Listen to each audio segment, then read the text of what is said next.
Dan kalau kita amati keadaan sekeliling kediaman kita, sebenarnya betapa banyaknya perkaitan sumber-sumber yang kita gunakan dalam kehidupan seharian dengan kelapa sawit. Ya, sudah pasti kalau kita bercerita tentang kelapa sawit menghasilkan minyak sawit, dan minyak sawit itu banyak menghasilkan ataupun boleh dijadikan sesuatu perkara yang bermanfaat dalam industri, khususnya malah dalam kehidupan seharian seperti disebutkan. Untuk kali ini kita akan bercakap tentang bagaimana industri sawit dan juga MSPO melestari industri menjana ekonomi. Kita bersama dengan Berhormat Datuk Ahmad Jazlan Yaakob, Pengerusi Lembaga Minyak Sawit Malaysia MPOB. Assalamualaikum. Waalaikumsalam warahmatullahi. Sudah pasti kita melihat kepada bagaimana kebergantungan negara terhadap ekspor industri sawit ataupun minyak sawit sendiri, dan ia mencatatkan satu jumlah ekspor yang cukup besar buat negara. Tetapi tentang bagaimana minyak sawit mentah ini memberikan pulangan yang cukup besar buat negara juga, didampingi dengan beberapa isu yang mendasari di peringkat antarabangsa. Bagaimana dalam hal ini industri minyak sawit mentah boleh menjadi resilient ataupun ketahanan industri itu sendiri di peringkat antarabangsa untuk didagangkan, Datuk? Assalamualaikum warahmatullahi wabarakatuh. Selamat pagi. Pertama, saya nak ucap terima kasih pada pihak RTM kerana jemput saya ke ruangan Selamat Pagi Malaysia pada hari ini. Kata-kata sehinggalah di Parlimen hangat berbicara tentang sawit yang menjadi tumpuan, boleh dikatakan menjadi tumpuan. Tiba-tiba isu sawit ini meletup. Memang ini sebenarnya yang patut berlaku. Amat tepat kerana ramai yang berada di luar sana yang belum dapat hadam tentang apakah peranan yang dimainkan oleh pemain-pemain di dalam industri sawit, sehinggalah kepada pekebun kecil sendiri, sumbangan mereka kepada negara, sumbangan kepada masyarakat, sumbangan kepada kehidupan seharian yang sebenarnya. Macam Cik Ismail bagi tahu tadi, kita terdedah kepada harian kehidupan kita pada sawit. Betul. Semula awal pagi sehingga kita tidur, makan biskut, makan sarapan pagi, semuanya sebenarnya rakyat tak tahu. Ianya ada kaitan dengan produk sawit sebenarnya. Tak apalah. Yang tu kalau nak hurai yang tu memang makan masa yang panjang. Kalau masa takat 20 minit setengah jam ni memang tak cukup. Saya tertarik apabila Cik Ismail tanya saya tentang apakah peranan sawit terhadap membantu ekonomi negara. Ini juga satu perkara yang amat penting yang perlu diketahui umumnya. Untuk tahun, saya ambil angka tahun 2019 lah, sebab kita 2020 tak habis lagi.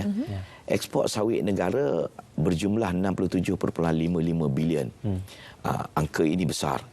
Bayangkan dalam keadaan kelembapan ekonomi global, ekonomi negara lembab, kita berjaya membawa balik wang daripada luar ke dalam negara kita bernilai 67.55 bilion. Satu angka yang cukup besar di saat hari ini. Dan industri sawit ini merupakan penyumbang komoditi peladangan yang terbesar. 6.57% penyumbang kepada KDNK negara. Dengan sendiri ianya menunjukkan betapa pentingnya industri sawit ini. Dan selain daripada ia boleh menyumbang kepada ekonomi negara, sudah tentu dalam keadaan pasaran sawit CPO, minyak sawit mentah hari ini, pekebun kecil, rakyat juga akan mendapat nikmat manfaat yang cukup besar. Yang mana harga hari ini adalah merupakan harga yang tertinggi di dalam tempoh 8 tahun. Bayangkan di dalam tempoh 8 tahun hari ini, kalau semalam harga ditutup pada paras RM3,501.50. Antara yang tertinggi. Itulah yang melegakan pekebun-pekebun kecil, terutamanya. Dalam situasi sebegini, bagaimana untuk memastikan kebergantungan? Sebab situasinya sekarang, kalau harganya naik, pendapatannya naik. Kebergantungan kepada komoditi itu masih lagi berlaku. Bagaimana untuk memastikan pekebun kecil ini tidak mendapat impak yang negatif ataupun sentiasa dilindungi walau apa juga situasi pasaran?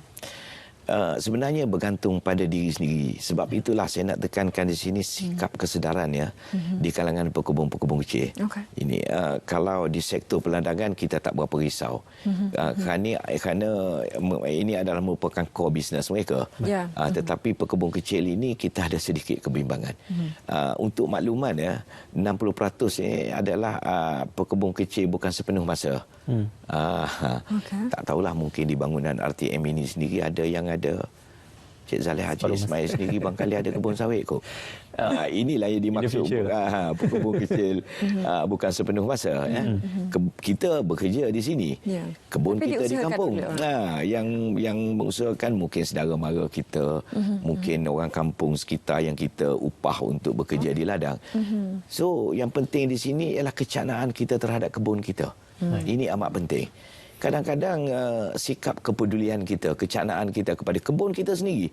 Contohnya apabila penghujung 2018, apabila harga sawit berada pada paras yang rendah pada waktu itu kan. Ramai yang tidak pedulikan tentang kebun sawit mereka. Tak meracun ikut jadual, tak membaja. Bahkan semak samun pun dalam kebun sawit mereka pun tinggi. Maka ia akan memberi kesan kepada hasil sawit. Apabila harga sawit mula meningkat, maka semua akan melihat kebun sawit masing-masing. Mereka lupa bahawasanya apabila mereka kembali untuk menjaga kebun mereka, ia memakan satu tempoh yang agak panjang, 1 hingga 1,5 tahun. Barulah kita dapat melihat hasil ini akan memberi pulangan yang lebih baik. Maka saya memberi nasihat kepada pemulung kecil, yakinlah kepada sawit sebagai sumber rezeki kita, dan sebagaimana yang Berhormat Menteri sebut, sawit anugerah Tuhan. Juga nak bercakap soal intipati sawit anugerah Tuhan ni tak sempat masa pagi ni. Tapi jagalah, saya nasihat kebun sawit. Janganlah waktu harga tinggi barulah kita terburu-buru nak jaga. Waktu harga rendah kita tak pedulikan kebun kita. InsyaAllah harga sawit ini kita jangka akan terus stabil pada harga 3,000 ke atas insya-Allah sehingga tahun depan. Itulah harapan kita semua. Penarafan harga yang dicatatkan setakat semalam dan juga hari ini adalah menguntungkan ataupun memberi kelegaan kepada pengusaha-pengusaha tanaman kebun sawit, khususnya pekebun kecil sawit. Mungkin sebelum ini dalam beberapa bulan atau tahun kebelakangan ini mereka dimotivasi disebabkan satu serangan ekonomi oleh negara Eropah. Yang kedua tentang isu-isu tentang kita kata pekerja asing di ladang-ladang sawit, dan juga tentang isu bagaimana minyak sawit itu sendiri disalah tafsirkan tentang penggunaan dan juga manfaatnya. Jadi perkara ini telah pun memberikan satu impak dan juga dampak kepada industri sawit. Dalam hal ini bagaimana MPOB berperanan untuk memotivasikan kembali pekebun sawit ini dengan memberikan beberapa insentif supaya memudahkan semula tanaman kecil sawit mereka dan juga mengusahakan yang lebih baik. Itulah kita bertindak sebagai pemudah cara kepada antara pekebun kecil sawit dengan pihak-pihak yang berkepentingan. Setiap masa kita akan memberi pemantauan yang begitu serius di dalam soal ini. Dan saya tertarik dengan apa yang Cik Ismail bagi tahu tadi berkenaan dengan cemburu orang cemburu pada sawit. Itulah sebab kempen anti sawit, kerana orang cemburu pada kita. Kerana mereka tahu bahawasanya sawit ini merupakan ancaman yang terbesar kepada produk-produk lain. Kalau nak dibandingkan antara sawit dengan minyak-minyak lain lah, kita contoh minyak biji dan lain seperti soya, seperti bunga matahari, jauh kelebihan ada pada sawit sebenarnya. Tetapi kita bernasib baik, mereka tidak bernasib baik. Negara kita mempunyai tanah yang subur anugerah Allah Subhanahu Wa Taala. Kita Indonesia, kita dapat menanam sawit. Negara mereka tanam sawit pun tak tumbuh sawit. Kos pengeluaran sawit jauh lebih rendah berbanding dengan mereka. Kos pengeluaran sawit juga jauh lebih tinggi berbanding dengan mereka. Dalam 1 hektar tanah, kita ambil purata kita dapat mengeluarkan sawit dalam negara kita, maksud saya 4 juta tan dalam tempoh setahun untuk 1 hektar. Sedangkan kalau minyak kacang soya tak sampai 1 juta, minta maaf, 4 tan. Dalam soya tak sampai pun 1 tan. Kos pengeluaran lebih tinggi. Apatah lagi masalah pasaran sawit ini boleh dikata diterima oleh seluruh dunia kerana harganya agak murah. Mereka kos pengeluaran tinggi, kena jual tinggi. Sebab itulah kecemburuan itulah mereka mencari pelbagai alasan yang sebenarnya untuk menidakkan pasaran sawit di peringkat dunia. Kononnya buruh paksa. Kita semua tahu, rakyat di luar sana tahu, mana ada buruh paksa dalam negara kita. Kononnya kanak-kanak dipaksa bekerja di ladang. Mana ada kanak-kanak bekerja di ladang dalam negara ini? Ini adalah suatu persepsi yang dimainkan untuk memburuk-burukkan sawit, khususnya daripada negara kita. Mana ada kalau anak-anak ikut mak bapak ke ladang, itu perkara biasa. Sambil-sambil tak ada apa-apa nak buat, ikutlah mak dan ayah ke ladang. Setakat itu kita tak nak paksa pun. Inilah satu perkara yang menjadi kekangan, dan pihak MPOB di bawah Kementerian MPIC sedang giat berusaha, dan kerajaan pun bagi peruntukan untuk memerangi kempen anti minyak sawit ini. Wabi, bila Wabi sebut tentang kempen anti memerangi minyak sawit ini, satu lagi isu yang dibangkitkanlah bagaimana minyak sawit ini terpaksa bersihkan tanah sampai populasi orang hutan dan sebagainya, populasi haiwan menjadi kesan. Bagaimana MPOB memastikan setiap kali satu ladang itu dibangunkan, ia dapat dijalankan dengan sebaik mungkin? Sememang ini menjadi keutamaan kita. Kita tidak akan memusnahkan alam semula jadi negara kita. Orang luar boleh bercakap soal alam semula jadi negara kita. Kita lebih sayangkan negara kita. Kita lebih cintakan negara kita. Tak payah nak ajar kita lah soal ini.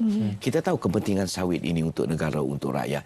Tetapi dalam masa yang sama, kita nak bangunkan sesuatu tanah ini, kita terikat dengan syarat-syarat di peringkat Jabatan Hutan, dengan kerajaan negeri, dan kerajaan negeri pun nak pastikan bahawasanya di dalam negeri yang dikawal oleh kerajaan negeri ini juga kelestarian ini mesti diambil kira. Jadi bagi kita perkara ini sebenarnya tidak timbul. Takkan kita nak merosakkan alam sekitar kita lantaran kita nak buat kebun sawit. Kita tahu faedahnya untuk sawit.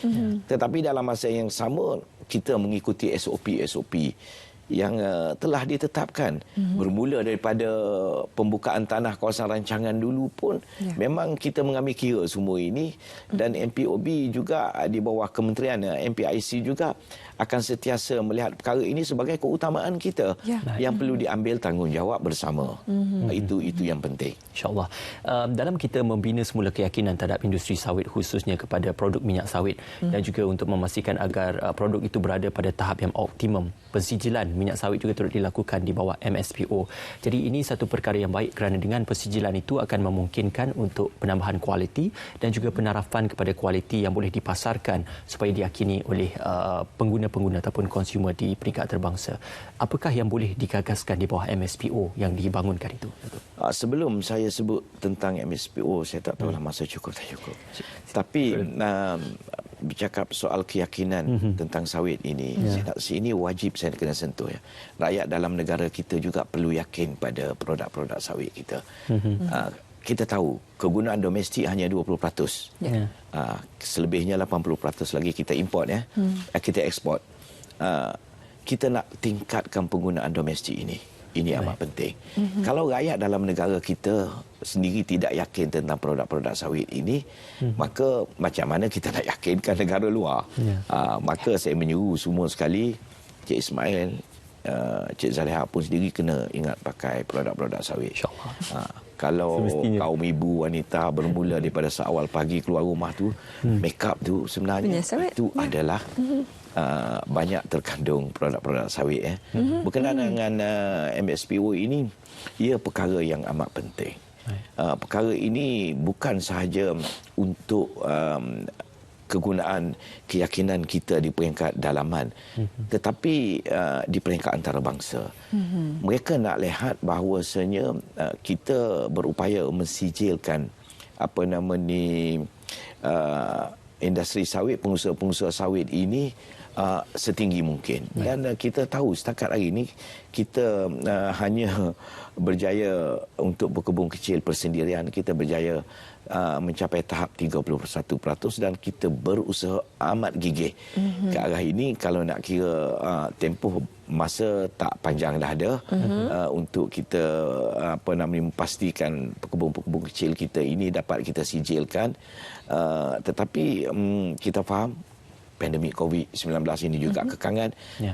Pegawai-pegawai kita sedang berusaha dengan giatnya, dan saya nak menyuruh masyarakat di luar sana yang mendengar, tolong sampaikan kepada rakan-rakan pekebun-pekebun sawit supaya yang penting mereka kena tampil ke pejabat MPOB ataupun melalui talian online boleh berhubung dengan kita untuk mendaftar dulu peringkat pertama untuk kita sijilkan di bawah MSPO ini. Apa kesannya sekiranya mereka lambat bertindak? Lambat bertindak berarti kita lambat boleh sijilkan mereka. Kesannya kepada ekspor negara.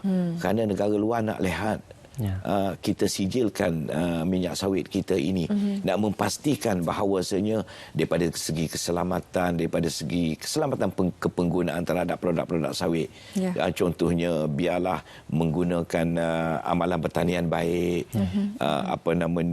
daripada segi penjagaan ladang, pembajaan, semua ini perlu diambil kira supaya kandungan sawit yang dikeluarkan oleh kilang nanti diyakini bahawasanya ia selamat digunakan. Itu amat penting. Datuk, kalau seperti tadi Datuk kita bercerita tentang pengurusan industri sawit dan juga pemasaran sawit ke peringkat yang lebih besar, sudah pasti ia juga perlu bercerita tentang penyelidikan dan juga teknologi yang dimanfaatkan untuk memberikan hasil dan juga output yang lebih baik untuk industri sawit itu sendiri. Apakah dalam hal ini pihak kementerian dan juga MPOB juga memberikan gagasan yang menyeluruh terhadap isu-isu dan juga tujuan-tujuan penyelidikan untuk lebih menghasilkan produk sawit yang lebih berkualiti dan output yang lebih baik? Ini satu perkara yang cukup menarik. Dipertanggungjawabkan kepada MPOB soal penyelidikan ini, R&D ini. Dan kita menerima peruntukan daripada kerajaan untuk memastikan proses ini berterusan daripada dulu sehingga sekarang dan berterusan. Banyak sudah sebenarnya hasil daripada pendidikan kita telah dapat dikomersialkan. Sebab itu setiap tahun kita buat program berpanjangan TOT, Transfer of Technology. Apa yang kita buat penyelidikan dan kita dilamar oleh pihak-pihak syarikat swasta untuk mengambil hasil daripada kajian kita ini kemudian dikomersialkan. Ini berpanjangan siasa berlaku. Dan saya menyeru kepada syarikat Bumi Putra, terutama yang berada di luar, kunjungilah pejabat kami di Bangi untuk melihat apakah lagi hasil-hasil pendidikan yang boleh dikomersialkan. Terlalu banyak sebenarnya yang boleh dimanfaatkan. Lebih-lebih lagi saat hari ini kerajaan menawarkan pelbagai pakej bantuan kepada usahawan-usahawan dan bolehlah bekerjasama dengan MPOB untuk kepelbagaian kepenggunaan sawit ini berada di pasaran. Ini juga satu berita yang baik. Itu rangkuman yang betul-betul ramai yang nak tahu dari segi bantuan itu. Terima kasih Yang Berhormat Datuk kerana bersedia bersama kami. Terima kasih. Untuk segmen dan juga pastinya kita